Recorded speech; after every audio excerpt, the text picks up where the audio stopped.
하나님께서 자기 백성에 대해서 심판하시는 내용이 에스겔 이 성경을 통해서 계속해서 전해지고 있습니다.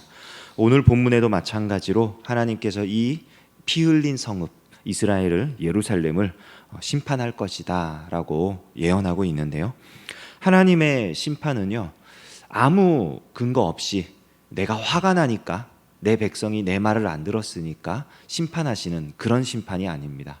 아주 명확한 심판의 근거가 있고요, 그 근거로 인해서 심판받지 않을 수 없는, 심판을 면할 수 없는 그런 상태에 빠졌음을 명확하게 알려주십니다. 오늘 2절 말씀을 보면요, 이렇게 써 있습니다. 인자야, 내가 심판하려느냐? 이 피 흘린 성읍을 심판하려느냐? 그리하려거든 자기의 모든 가증한 일을 그들이 알게 하라. 그러니까 이스라엘 백성을 심판함에 있어서 왜 심판받아야 하는지, 왜 하나님이 이렇게 진노하셨는지 깨닫게 하라는 거예요. 그 근거를 명확하게 드러내라 하는 말씀입니다. 예전에 저희 집에서 이제 애완견을 기른 적이 있는데요, 적게는 한 마리부터 많게는 최대 13마리까지 한 번에 키워봤어요, 저희 집에서. 그러다 보니까 강아지를 키울 때 이제 어떻게 하면 이 강아지가 말을 잘 듣게 한다라는 거를 조금 이제 압니다. 근데 그 강아지가 어떤 난리를 못 부리도록 하는 데 있어서 제일 중요한 게 뭐냐면요, 뭔가 잘못을 해요. 뭐 슬리퍼를 물어뜯었다든지, 뭐 원래 변을 봐야 할 곳이 아닌 다른 곳에 뭐 그랬다든지, 하여간에 뭔가 옳지 않은 일을 하면은 그 자리에서 즉시 이 아이를 막 때립니다. 이러면서 왜 그랬냐 그러면서 막 야단을 쳐요. 알아듣든 못 알아듣든. 그리고 시간이 지나면 이 친구가 다시는 그 짓을 안 해요. 왜냐면은 내가 지금 뭔가 잘못했다라는 걸 이제 아는 거죠. 그러면 이제 조금씩 교육이 돼가는 겁니다. 재미있는 거는 한 30분 이상 시간이 지나잖아요. 그럼 자기가 뭘 잘못했는지 몰라요. 때려도 내가 왜 맞는가 그러고 똑같은 짓을 또 하고 그럽니다. 바로 그 현장에서 즉시 혼을 내야 이게 말을 알아듣더라고요. 이스라엘 백성들이 물론 이런 애완동물 키우는 이런 것과는 다르겠지만, 하나님께서 이스라엘 백성들을 심판함에 있어서 그냥 나 지금 화가 났어, 너희 지금 멸망해야 돼, 그런 게 아니라는 거예요. 절대로. 분명히 무언가 잘못한 것이 있고 그 잘못으로 인해서 벌을 받을 수밖에 없는 그 상황인 것을 가르쳐 주시는 건데요, 오늘 말씀은 특별히 이 3절부터 12절까지의 내용을 쭉 보면요, 6절부터 12절까지의 내용을 이렇게 쭉 보면요, 자세하게 어떤 내용으로 인해서 지금 이스라엘이 지금 심판을 당하게 된다라는 걸 우리가 알 수 있는데요, 6절, 7절 말씀을 보면은 이스라엘 모든 고관은 하면서 각기 권세대로 피를 흘리려고 내 가운데 있었도다. 그들이 내 가운데서 부모를 없인 여겼으며 내 가운데서 나그네를 학대하였으며 내 가운데에서 고아와 과부를 해하였도다. 이런 말씀이 나옵니다. 이것은 이스라엘 백성의 지금 정치적인 영역에서 심각한 문제가 일어났다는 거예요. 고관들이 나라를 다스리는 이 복지를 잘 해주고 그렇게 잘 살아갈 수 있도록 힘을 써야 되는데, 그들이 오히려 가정을 무너뜨리고 복지를 무너뜨리고 그리고 이 이스라엘 사회가 무너지도록 했다는 거예요. 그리고 8절부터 또 보면은 너는 나의 성물들을 없인 여겼으며 나의 안식일을 더럽혔으며 하면서 이들이 지켜야 할 종교적인 삶, 하나님 앞에서의 거룩한 부분, 이것이 또 무너졌음을 보여줍니다. 그리고 또 이어서 나오는 이야기들 중에 가장 많은 부분을 차지하는 게 뭐냐면요, 음행하는 부분들, 네 가운데 음행하는 자도 있었다 하면서 여러 가지 경우들을 다 이야기합니다. 차마 입에 올리기 민망한 내용들을 아주 적나라하게 이야기를 하면서 이 성적인 부분에서 정결함을 잃어버렸다 이야기를 합니다. 또 12절에 보니까 뇌물을 받고 변돈과 이자를 받고 이익을 탐하여 이웃을 속여 빼앗고 나를 잊어버렸도다. 그들이 자기 이익 때문에 거짓 증거를 하고 그리고 자기들의 배를 불리기 위해서 하나님의 말씀을 의도적으로 잊어버리고 살았다는 거예요. 멀리하고 살았다는 거예요. 이스라엘 사회에 어떤 한 부분이, 어떤 일정 영역이 무너졌다는 얘기가 아니라 모든 부분이 무너졌다는 겁니다.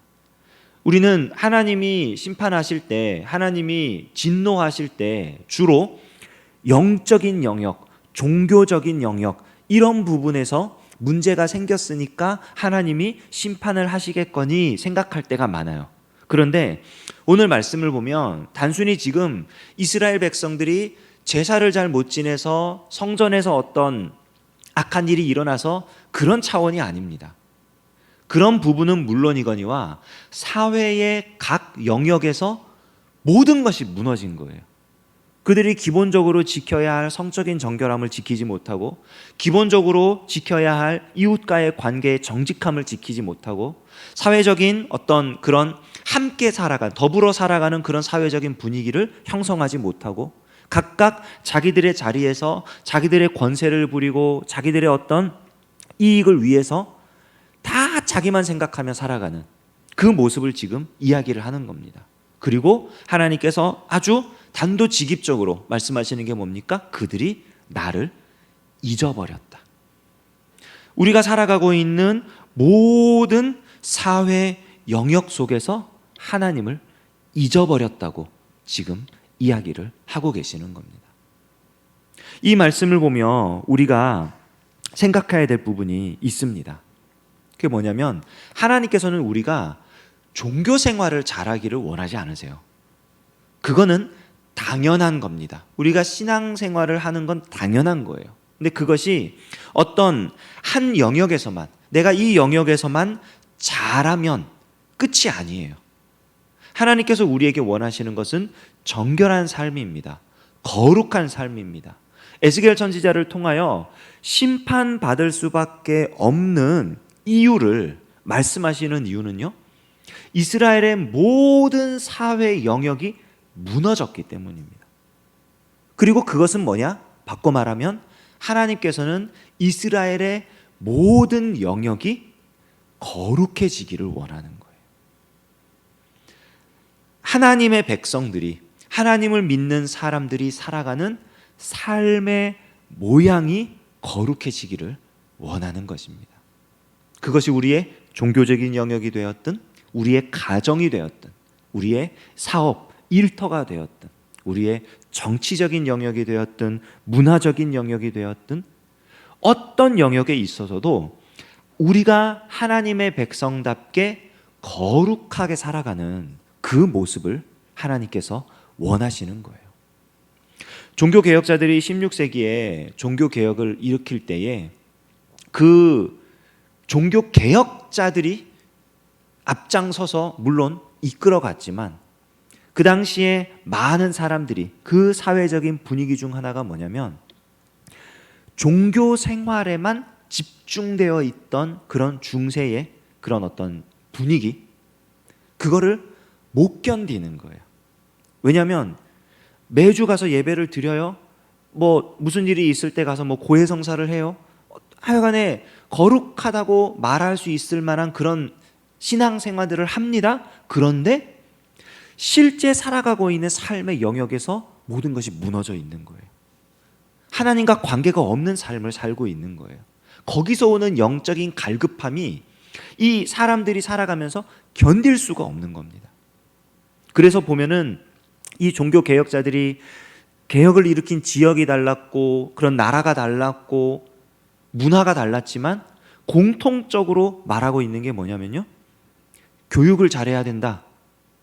왜냐면은 그냥 이 말씀을 알고 그렇게 살아가는, 이 우리가 살아가는 삶의 영역에서 말씀대로 살아가야 함을 어릴 때부터 가르치지 않으면은 그렇게 살아갈 수가 없는 거예요. 잘 가르쳐야 된다. 사회의 각 영역에서 말씀대로 살아갈 수 있도록 성경을 직접 읽어야 된다. 기도하면서 살아가야 된다. 하나님을 가까이 하며 살아야 한다. 이 개혁자들이 그런 주장들을 공통적으로 그렇게 말을 합니다. 우리가 하나님의 말씀대로 살아간다는 것, 하나님과 동행한다는 것, 그것은 단순히 우리의 신앙생활, 종교적인 영역에서만 잘한다는 게 절대 아니에요.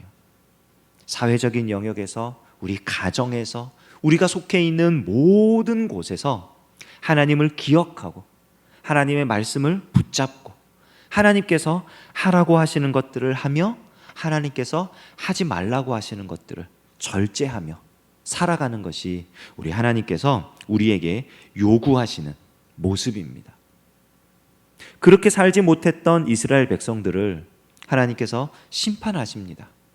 너희가 지은 죄 때문에, 너희로 말미암아 너희 스스로 행한 그 일 때문에 내가 너희를 심판한다. 이방 민족들이 너희를 비웃을 것이고 너희가 수치와 모욕거리가 될 것이다. 하나님이 그것을, 그 심판을 기뻐해서 즐거워해서 그 심판을 행하시는 것이 절대 아니라는 것을 우리는 기억해야 돼요. 하나님이 그것을 행하시는 이유는 이스라엘 백성들이 온전한 모양으로 살아가도록 하기 위해서, 하나님이 원하시는 모양이 무엇인지 알게 하도록 하기 위해서. 우리가 그 사실을 알고 우리가 이 이스라엘 백성들처럼 심판당하지 않는다 할지라도 우리의 모습을 돌아볼 수 있고 하나님이 원하시는 것이 무엇인지 깨달을 수 있고, 그리하여 하나님이 원하시는 모습대로 살아갈 수 있는 저와 여러분 되기를 우리 주님의 이름으로 축원합니다. 기도하겠습니다. 하나님 아버지, 감사합니다. 오늘 아침에도 하나님께서 우리를 깨워주시고 귀한 하루를 시작하게 하시니 참으로 감사드립니다. 이 하루를 살아갈 때에 하나님의 말씀이 기억나게 하시고 하나님의 말씀을 붙잡고 살아갈 수 있도록 역사하여 주셔서 하나님, 이 하루가 하나님의 뜻을 이루어가는 귀한 삶이 될 수 있도록 역사하여 주시옵소서. 새벽에 나와 찬양으로 영광 돌린 우리 권사님들을 기억하여 주시고 우리 권사님들이 하는 모든 일 가운데에, 그 가정 가운데에 하나님 함께하여 주셔서 하나님께서 함께하심으로 말미암아 받아 누리게 되는 복이 어떠한 것인지를 삶으로 증거하도록 하나님 역사하여 주시옵소서. 감사드리며 예수님의 이름으로 기도합니다. 아멘. 우리 주님 예수 그리스도의 은혜와 하나님 아버지의 사랑하심과 성령의 교통 역사하심이 하나님의 말씀을 붙잡아 우리가 속해 있는 모든 삶의 영역 가운데에 그 말씀대로 살아가기를 소원하는 여기 모인 우리 귀한 성도님들 머리머리 위에 오늘 하루의 삶 가운데에 영원히 함께 하시기를 간절히 축원하옵나이다. 아멘.